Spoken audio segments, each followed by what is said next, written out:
Thank you, Mr. Secretary General.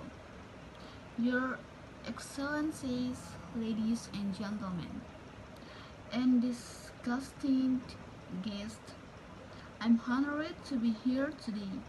I stand before you not as an expert, but as concerned citizen, one of the 400,000 people who marched in the streets of New York on Sunday, and the billions of others around the world who want to solve our climate crisis.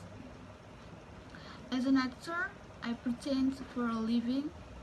I play characters often solving fiction's problem.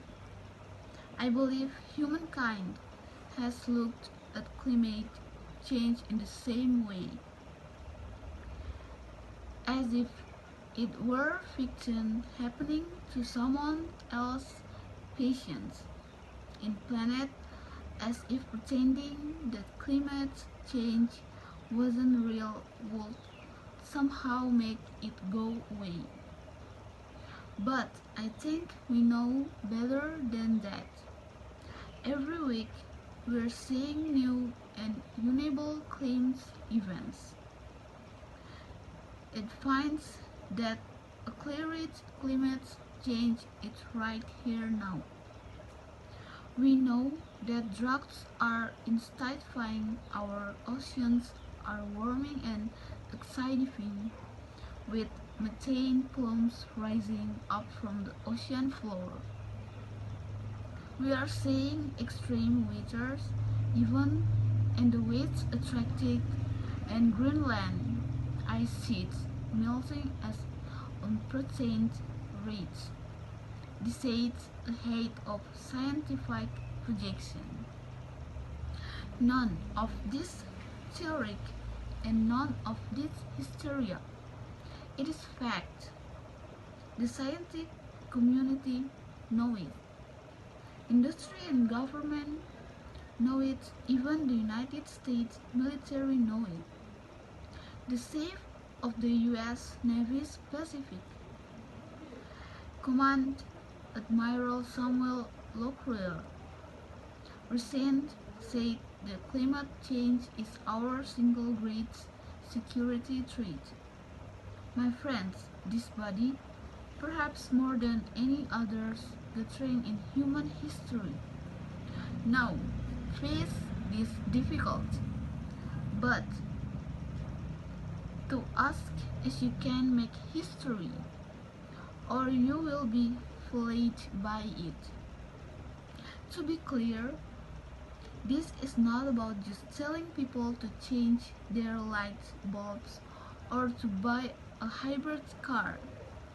This disaster has grown beyond the choices that individuals make. This is now about our industries and governments around the world taking decisive, large-scale inaction.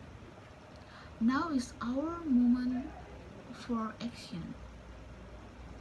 We need to put a price tag on carbon emissions and eliminate government subsidies for oil, coal, and gas companies.